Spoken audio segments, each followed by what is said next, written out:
আয়েশা বলে, ওগো নবী, তাহলে তোমার গায়ে এত কালো দাগ কেন? নবী কান্দি কান্দি বলে, আয়েশা,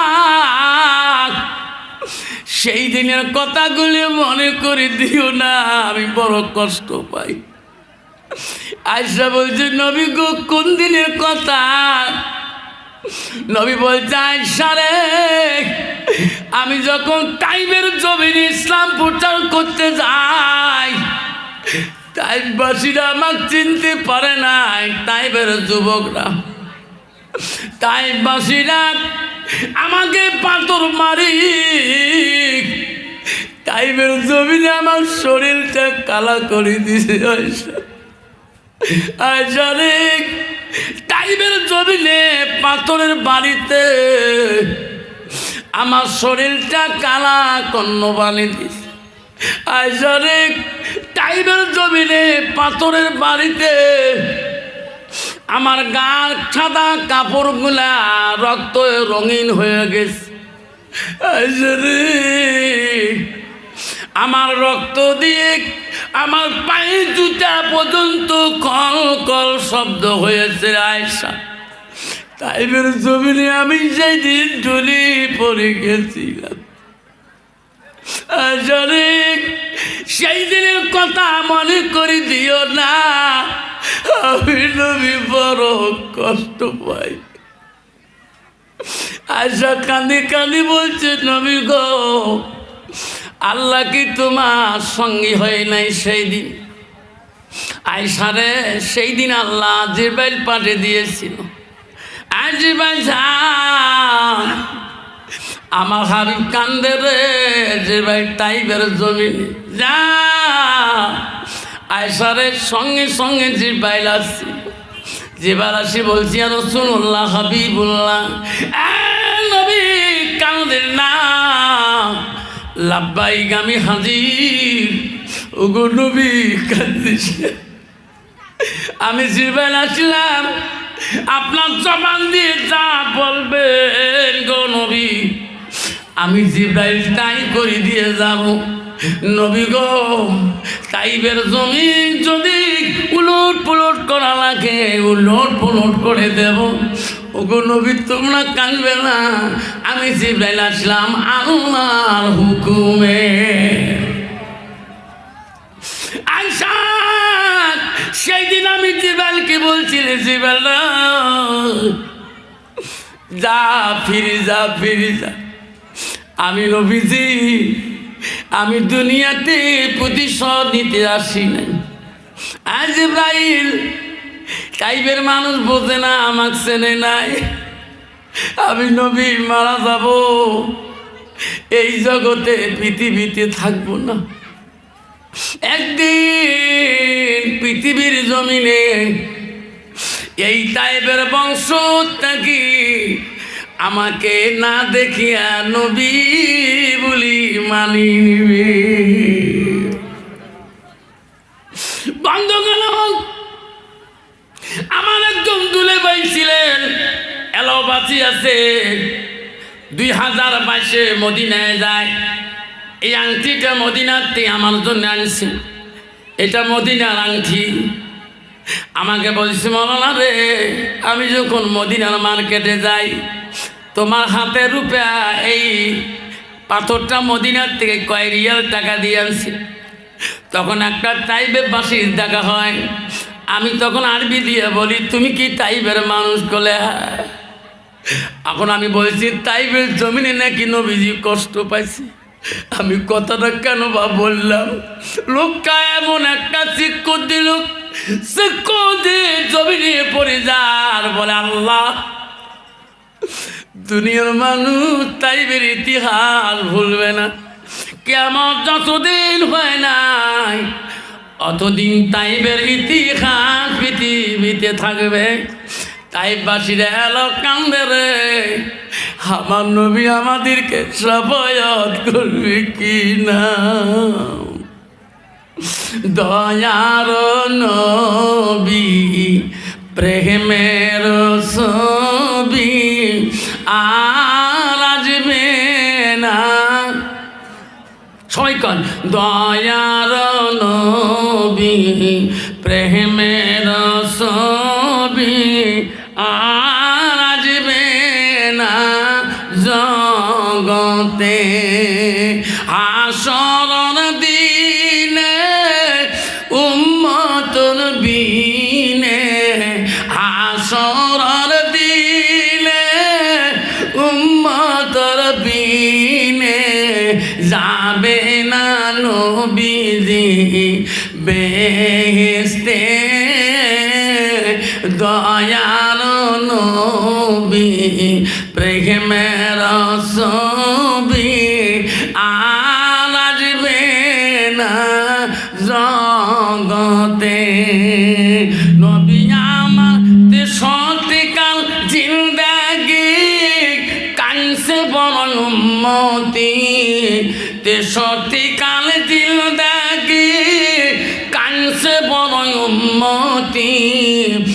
এখনো কান্দে শুয়ে মদিনাতে। দয়ার নবী প্রেমের ছবি আর আসবে না জগতে, আর আসবে না। এই নবী আসবে আরো, এই নবী আসবে আরো। এই নবীর কথা মানবো কি না? কে কে মানবে হাত তুলি দেখাই। নবীর কথা মানবো, তকবীর লাগান। আমার নবী বললেন, আব্দুল মাসুদ প্রশ্ন করলো, কুলতু সুম্মায়ু নবী গো, আল্লাহর ইবাদত নামাজে পড়ে আরো কোনো আমল আছে নাকি আল্লাহর কাছে? নবীকে প্রশ্ন করলো, কুলতু সুম্মায়ু নবী গো, কোন আমলটা আরো বড়? নবী বলল, কালা আছে বিদ্যুল ওয়ালিদাইনা, মা বাবার সঙ্গে সৎ ব্যবহার করা পৃথিবীতে সবচেয়ে বড় আমল। যেরকম সুবহানাল্লাহ। যুবক 95 যুবক আছে বাবা রে, এখনো শোনা রে, মার সাথে কথা বলা জানে না, বাবার সাথে কথা বলা জানে না। বিবির কথা শুনিয়া মাকে গালা ধাক্কা মারি বাড়ি থেকে বের করি দে। বিবির কথা শুনিয়া বাবাকে ভাত দেয় না, মাকে ভাত দেয় না। আল্লাহ নবীর কাছে আব্দুল মাসুদ বলল, নবী গো, আল্লাহর কাছে বড় আমলটা কি? নবী বলল, বিদ্রুল ওয়ালিদাইনা, মা বাবার সঙ্গে সৎ ব্যবহার করা আল্লাহর কাছে সৎ চাইতে বড় আমল। আল্লাহ বলে, লিয়াবুদুন, আমার ইবাদতের পরে ওয়াবিল ওয়ালিদাইনি ইহসানান, তুমি তোমার মা বাবার সঙ্গে সৎ ব্যবহার করো। 95 যুবক আছে বাবা, এই জামানার নারীর পাল্লায় পড়ি, এই জামানার স্ত্রীর পাল্লায় পড়ি। একদল যুবক আছে রে, বিয়ে করি 1 মাস না হইতে ওই বাবার মুখের দিকেও চাইতে চায় না, মার মুখের দিকেও দেখতে চায় না। মা বলে, রাগো শান্তি কেন নাই রে দুনিয়ায়, গজব কেন আসিল দুনিয়ায়। আসামতে গজব আসিল, হাজার হাজার মানুষ কাঁদিল।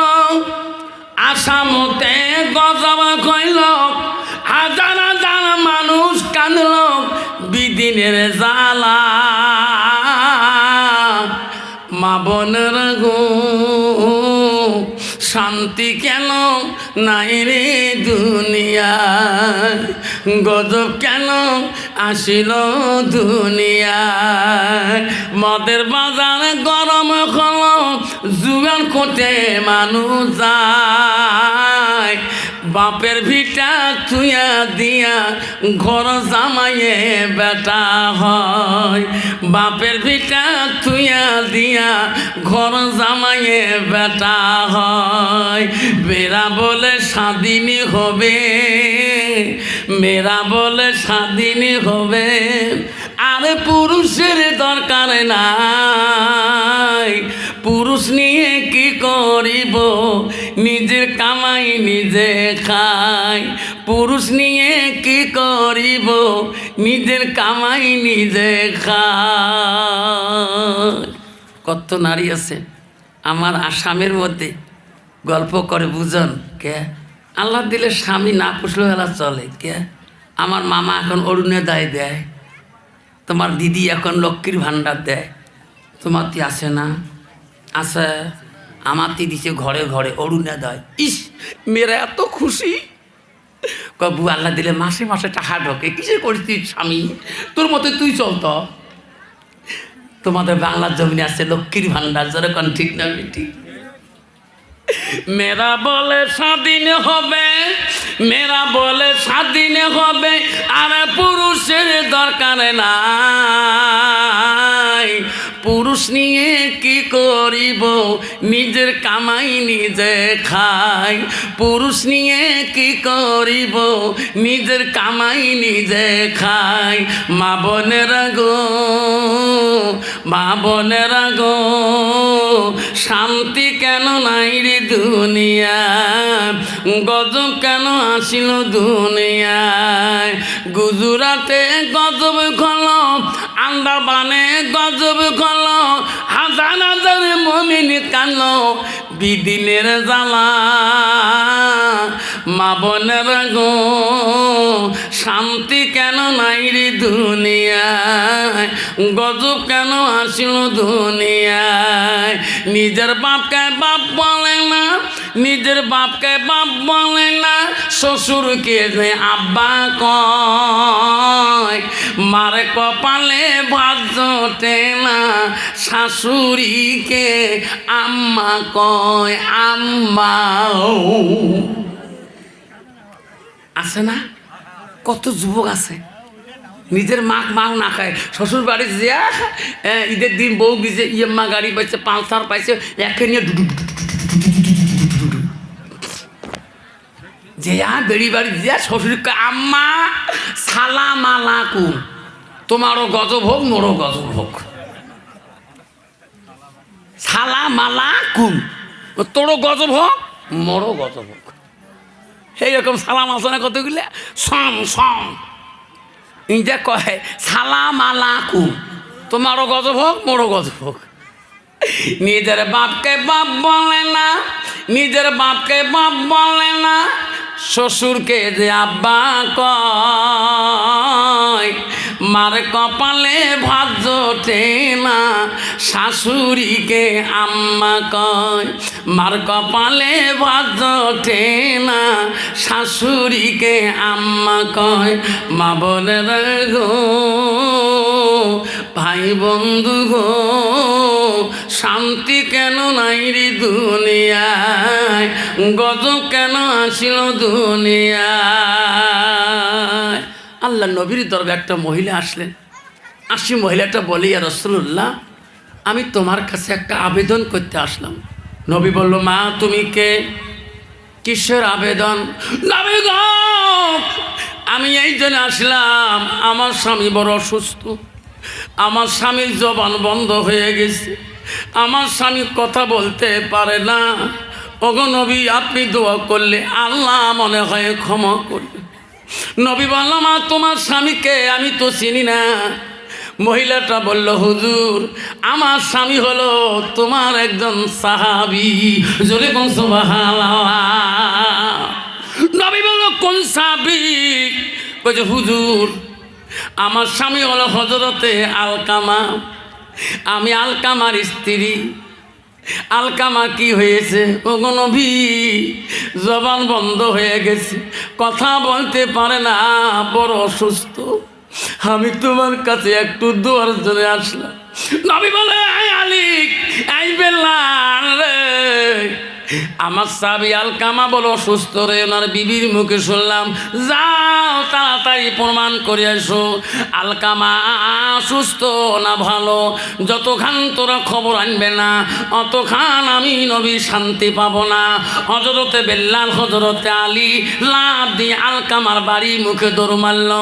দৌড়ি দৌড়ি যে দেখে হয় আলকামা বিছনার মধ্যে পড়ে আছে, কথা বলতে পারে না, অসুস্থ শরীর হয়ে পড়ে আছে। আছে, কথা বলে না, খালি তাকিয়া দেখে। হযরত বিল্লাল বলে, আলী রে চল, স্ত্রী যা বলছে মিথ্যা বলে নাই, আমরা নবীর মুখে যে কথাটা সাক্ষী দিয়ে দেই। হযরত বিল্লাল বলল, হুজুর আলকামার বিবি মিথ্যা বলে নাই, সত্যই বলছে হুজুর। আলকামা বড় কঠিন রোগে পড়িয়াছে, নবী গো কথা বলতে পারে না, কিছুই করতে পারে না, খালি তাকিয়া তাকিয়া দেখে। নবী বলল, ও বিল্লাল আবার একবার আলকামার বাড়ি যাও দুইজনে। কেন হুজুর এখনই আসলাম? আবার একবার যাও। কেন? দেখো তো আলকামার মা বাঁচিয়েছে নাকি, আব্বা বাঁচিয়েছে নাকি। ওনার মা বাবা যদি বাঁচিয়েছে আমার কাছে একবার দাওয়াত দিয়ে এসো, আমি রাসূলুল্লাহ আলকামার মার বাবার সাথে দেখা করো। হযরতে বিল্লাল আলী চলে গেলেন, যে দেখে রে আলকামার বাবা লাইফ মারা গিয়েছে বহুদিনে, তার বৃদ্ধ মাটা বাঁচিয়েছে। হযরতে বিল্লাল বৃদ্ধ মাটার কাছে যা বলল, মা গো, ও মা আমাকে চিনছেন কি না? বাবা চিনি নাই। মা আমি হলাম হযরতে বিল্লাল, আমি নবীর সাহাবী আসলাম। কেন? কেন বাবা আরও আসলি? ও মা নবীজি কেন বা তোমার সাথে দেখা করতে চায়, কি বা কথা বলতে চায়, আমি নবীর তরফ থেকে তোমাকে দাওয়াত করে গেলাম, আপনি যদি না যান নবীজি নিজেই আসে দেখা করে যাবে। এই কথা বলি বিল্লাল চলে গেল। কিছুক্ষণ পরে আলকামার মা ভাবে, রে নবী আমার কোনোদিন দাওয়াত করে নাই, আজকে বিল্লালের মাধ্যমে দাওয়াত করলো, আমি যদি না যাই নবীর মনে বড় কষ্ট পাবে রে। হযরতে বিল্লাল হযরতে আলকামার মা আস্তে আস্তে আস্তে আস্তে নবীজির বাড়ি মুখে রওনা হয়। বাড়ির কাছে দাঁড়াইয়া গেলেন, নবীজি তাকে আর দেখে একটা বৃদ্ধ মা দাঁড়িয়ে আছে। নবীজি ছোটকালে মা হারাইছে, আব্বা হারাইছে। নবীজি ছোটকালে মা হারাইছে, আব্বা হারাইছে। 7 মাস 6 মাস পেটে থাকতে নবীজির বাবা আব্দুল্লাহ মারা যায়। আর 6 বছর বয়স হইতে নবীজির মা আমেনা মারা যায়। আমার নবী এমনই তীব্র, নবীজি আস্তে আস্তে বৃদ্ধ মাটার কাছে গেল, সামনে যে বলল, মা আপনি কি আলকামার মা হন? কলে হ্যাঁ। আসো বসো মা। নবীজি তার বাড়িতে আলকামার মাকে সম্মান দিয়ে বসতে দিল, বসিয়ে পড়ল। নবীজি বলল, মা আলকামা তোমার কেমন সন্তান? কেমন সন্তান তোমার? হুজুর আমার নিজের সন্তান না। কেমন সন্তান? হুজুর বড় জ্ঞানী সন্তান, বড় বুজুর্গ, বড় আল্লাহওয়ালা, বড় কিতাবের দক্ষতা, এলেমের দরিয়া তার ভিতরে। নবী বলছে, তা বলি নাই, তোমার সঙ্গে কেমন ব্যবহার? মেয়েটা বৃদ্ধ মেয়েটা বলছে, হুজুর আমার আলকামার এলেমের দরিয়া থাকতে পারে, এলেমের সাগর থাকতে পারে, হুজুর ওনার ব্যবহারে আমি মা কলিজায় বড় ব্যথা পাই। এনার ব্যবহারে আমি মা সহ্য করতে পারি না। নবী বলো, সাহাবীরে তাড়াতাড়ি যা, পাহাড়ে চলে যাও। ও সাহাবার আর দেরি করবেন না, পাহাড়ে যায়া পাহাড়ের গাছ ঠালগুলা কাটিয়ে আনো, আনিয়া আগুনের কুণ্ড তৈরি করো। আগুনের কুণ্ডুর মধ্যে আলকামাকে জিন্দাতে পোড়া দেওয়া হবে। নবীর কাছে বৃদ্ধ বলে, হুজুর, বৃদ্ধকে বলল, হুজুর পাহাড়ের কুণ্ড, পাহাড়ের গাছটাল কাটতে কেন বলেন? ওগো বুড়িমা, আপনার ছেলে আপনার সন্তান আলকামা যে পাপ করেছে, দুনিয়াতে যদি জিন্দাতে পোড়া দেওয়া হয় তবুও মনে হয় আল্লাহ তোমার আলকামাকে মাফ করবে। মারে মা বাজি থাকতে সন্তানকে পোড়া দিতে মা দিবে না। নবীর কাছে আরজি করলো, গো নবী আমি মা বাঁচি থাকতে আমার সন্তান আলকামাকে পড়া দিতে দেব না। নবী বলল, মাগো পৃথিবীর সব মানুষ যদি মাফ করে দেয় তোমার আলকামাকে, আপনি যদি মাফ না করেন আল্লাহ মাফ করবে না। ওগো মা, আপনি যদি মাফ করে দেন, পৃথিবীর কোনো মানুষ যদি মাফ না দেয় আল্লাহ মাফ করে দেবে। যেরকম সুবহানাল্লাহ। বৃদ্ধ বলল, ওগো হুজুর, আমি তোমাকে সাক্ষী রাখলাম। নবী গো, আপনাকে সাক্ষী রাখি, আমি আমার সন্তান আলকামাকে আমি ক্ষমা করে দিলাম। কেউ কান্দিনি প্রসবকালে, কেন্দিছিল শুধু তোমার মা। মায়ের দিলে কেহ ব্যথা দিও না। রক্ত মাখা শরীর মা ডুবিয়েছিল ঘরে, হৃদয়েরই গোপন জিনিস মা মুখে দেয় রে তুলে। হৃদয়েরই গোপন জিনিস মা মুখে দেয় রে তুলে। কেউ কান্দিনি প্রসবকালে, কেন্দেছিল শুধু তোমার মা। মায়ের মনে কেহ ব্যথা দিও না। মানামিটি অতি মধুর ভুলিও না রে ভাই।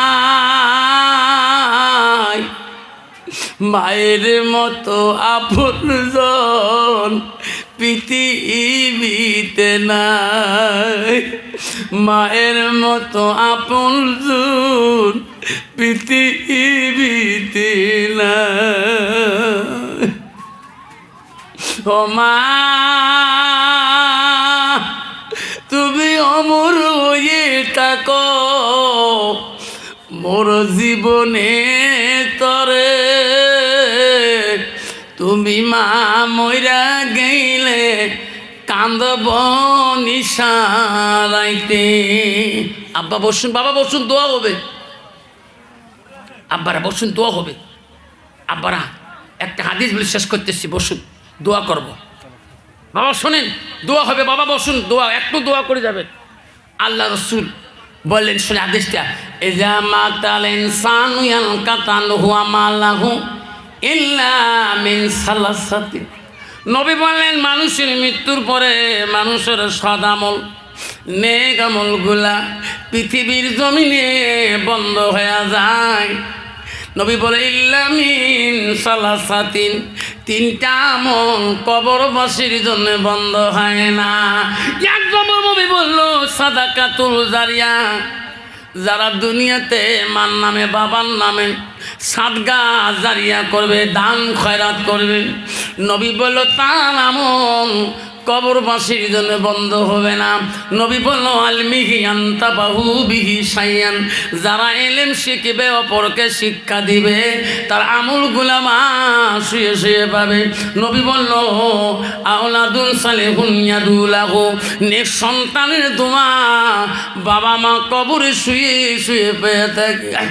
আব্বারে আসাম থেকে আসছি রে বাবা, সকাল 9টার সময় ট্রেনে চড়ছিলাম নিউ বঙ্গাইগাঁও টু শিলিগুড়ি। এখানে 5টা 5 মিনিটে নামলাম। সারাটা দিন ট্রেনে চলে গেল রে বাবা। নবী বলল 3 ব্যক্তির দোয়া বিফলে যায় না।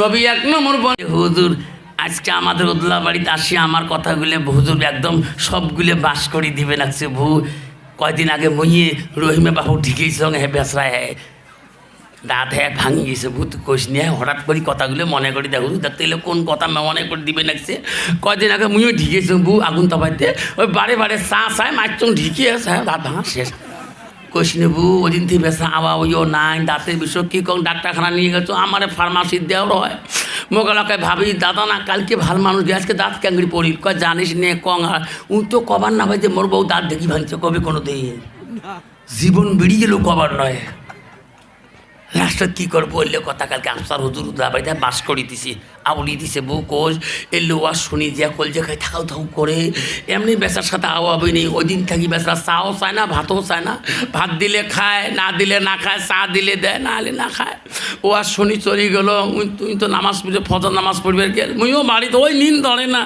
ওই যে ঢিকেই চং ওই কথাটা বারে বারে মনে জাগে উমরাও নামাজ পড়ি আসিল মুইও দৌড়ি দিয়ে ঠ্যাং ধরলু যা করছং কাহো কন্যাই উদলা বাড়ির মোক মাফ করি দেও যা মাফ করছ যা মাফ করছ বু যেই মাফ করি দিছে বুক গাখন এত পাতলা হয়ে গেল মোর আজকে চারিবার ভাত খান তবু পেট ভরে না কি বলে হয় তুই তোমার মাসির বেটি বোন খালার বেটি বোন কালকে পাশে বসছি তাহলে আফতার হুজুর বয়ান করে দুলে ভাই একটা কথা কয়ে গেছে তোহো কইছে কি কইছে কথা তুই বলে 4 দিন আগে দুলে ভাই বলে বিস্তের থেকে গুড়ি ফেলিতেছিস তুই ফির মাপ নিস নে বলে মুই মাপ না মোর মাও মরি গেছে মোর বাপের কাছে মাপ নেয় নাই মোর মাও এত ডাকু আছিল মোর মাক দেখি মোর বাপ হয়তো তোলা বাড়ি বাড়িয়েছি নাই তারে বেটি মুই মা যদি ভালো হয় মেয়ে ভালো হবে মেয়ে যদি ভালো হয় রে মা ভালো হবে মাস্টার যদি ভালো হয় ছাত্র ভালো হবে ছাত্র যদি ভালো হয় রে মাস্টার ভালো হবে ইডি যদি ভালো হয় ফার্মা ভালো হবে ফার্মা যদি ভালো হয় রে ইডি ভালো হবে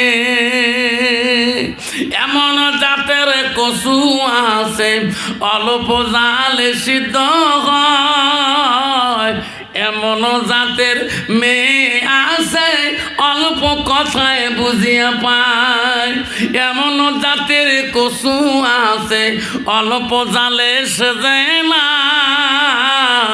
এমন জাতের মেয়ে আছে অল্প কথায় বোঝে না বাপ ভালো তার ছেলে ভালো মাও ভালো তার জি গাই ভালো তা বাছুর ভালো দুধ ভালো তার ঘি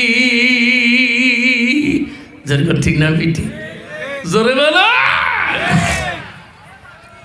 মা যদি ভালো হয় সন্তান পৃথিবীতে ভালো হবে আবু সালে জঙ্গি মুচ্ছা রহমাতুল্লাহ শ্বশুর বলছে ফলের বাগানের মালিক আবু সালে জামাই বাবা আমি তো আমার মেয়ের সাথে বিয়েও পড়ে দিলাম তোর জন্য তো হালাল হয়ে গেল বাবা যাও বাসরে যাও আবু সালে মনে মনে কান্না এ তো কানা স্ত্রী চোখে দেখে না আমাকে তুই চিনতে পারবে না বাসর ঘরে যে কি করব রে আওয়াজটা বুঝি পাবে আমাকে তো নি চিনবে না আবু সালে মনে মনে ভাবলো রে বিয়ে দুগুণ করে নিয়েছি অন্ধ হলো আমার স্ত্রী হয় মোহাব্বতের স্ত্রী আমার এমা বলে না ট্রেনে দেখবেন গাড়িতে দেখবেন ট্রেনের মধ্যে দেখবেন কত নারী আছে অন্ধ স্বামীকে টানি নিয়ে ভিক্ষা মাঙে শিলিগুড়ি যাবেন স্টেশনে জংশনে যাবেন কত স্বামী আছে অন্ধ স্ত্রী স্বামী স্ত্রী অন্ধ মোহাব্বত দুইজনে মানুষের কাছে হাত বাতায়, মানুষ মনে মনে ভাবে রে দুজন অন্ধ হয়েছে, দাও 5টা টাকা হলো ঘুরি দেয় না, 10টা টাকা হলো 1 টাকা হলো তাকে দেয়।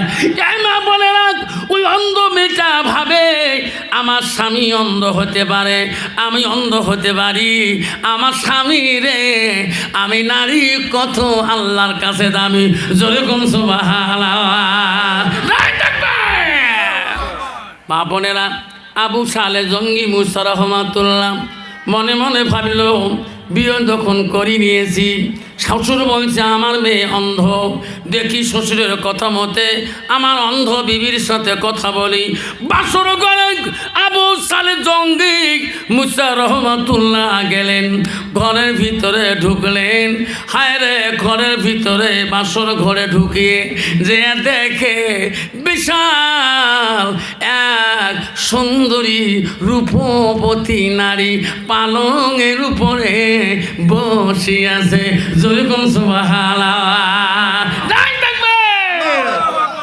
আবু সালে বলে তাকে, আমি তো এই মেয়েকে বিয়েও করি নাই, এটা কোন সুন্দরী বসি আছে, পরে না সাথে গল্প করি, আরো 12 বছর গোলামি করি, দরকার নাই। আবু সালে ঘর থেকে বিড়ি তো মারলেন, এটা কাহিনী, তো সুন্দরী এত রূপকে সুবহানাল্লাহ কর। আবু সালে ঘরে না তাই চলে যায়, ওই ফলের বাগানের মালিকের মেয়ে বলে, আব্বা আব্বা কার সাথে বিয়ে পরে দিলেন, আপনি না বলছেন উনি আল্লাহর ওলি। যেরকম সুবহানাল্লাহ। আব্বা গো, আমার বাসর ঘরে কেন দেরি করলো না? আব্বা আমার ঘর থেকে বিড়ি কেন চলে গেল? আবু সালে জঙ্গে মুসা যায় সঙ্গে সঙ্গে ফলের বাগানের মালিক যে আটক করলো, আবু সালে রে আমার বেটির বাসর থেকে কেন তুমি বাইরে আসো? এই আবু সালে, কেন তুমি ঘরের বাইরে দাঁড়াই? বলছে শ্বশুর আব্বা আমার সাথে তো ওনার বিয়ে হয় নাই, আপনি বলছেন আমার মেয়ে কানা খোরা, হাঁটতে পারে না, দেখতে পারে না, দেখা একদম কুচ্ছি। ওগো শ্বশুর আব্বা, এটা তো সুন্দরী মেয়ে, আমি তো সুন্দরী মেয়েকে বিয়েও করি নাই, ইনি চোখেও দেখে, দাঁড়ায়ও নড়েও, আমি তিনার সাথে কথা বলতে পারি না, আমার সাথে তো তোমার এই মেয়ে বিয়েও দেন নাই। আবু সালের শ্বশুর ফলের বাগানের মালিক বলে, আবু সালে রে মিথ্যা বলিস না, সত্যই বলছি রে, আমি তোমার শ্বশুর মিথ্যা বলি নাই। আবু সালে কেন বলছি কথাটা, ওইটি আমার মেয়ে, ওইটি সুন্দরী মেয়ে। এই আবু সালে, উনি আমার একটা মেয়েরে উম্মুল খায়ের ফাতেমা। ও আবু সালে কোনোদিন বেগনা পুরুষ দেখতে পারে নাই, আমার মেয়ে এত পর্দায় ছিল, কোনোদিন কোনো মানুষ দেখতে পারে নাই। আমার মেয়ে কালা না গোরা, আমার মেয়ে সাদা না ফর্সা, কোনোদিন কোনো বেগনা পুরুষ আমার মেয়েকে হাঁটতে দেখে নাই, আমার মেয়েকে কোনোদিন বেগনা পুরুষ জানে না, আমার মেয়ে কোনোদিন কারো বাড়িতে কারো অঞ্চলে যায় নাই। সেই জন্য বলছিলাম আমার মেয়েটা কানা এবং খোরা। আবু সালে রে যা যা, ওটি আমার মেয়ে উম্মুল খায়ের, উম্মুল ফাতেমা। যুগম সুবহানাল্লাহ। আবু সালে জঙ্গি মুসা খুশি হয়ে গেলে, আল্লাহ আমার ভাগ্যে সুন্দরী স্ত্রী। ঘরে গেলেন, গল্প করলেন, স্ত্রীকে নিয়ে দেশ বিলে রওনা হলেন। আবু সালে রওনা হলেন দেশের দিকে। বাড়ি হলো জিলান শহরে। কোথায় বাড়ি? জিলান শহরে বাড়ি। সুন্দরী মেয়ে, মেয়ের বাবার নাম হলো সাইমারি রহমাতুল্লাহ। যেরকম সুবহানাল্লাহ। হযরতে সাইমারি রহমাতুল্লাহ মেয়ে উম্মুল খায়ের ফাতেমাকে বিয়ে করলেন আবু সালে জঙ্গি মুসা রহমাতুল্লাহ। এত রূপবতী মেরে নিয়ে আবু সালেহ বাড়িতে গেলেন। জেলান শহরে দেয়া সংসার বানা শুরু করলেন। সুখের এই সংসার বানাইবে, দুইজনে সংসার করে গো।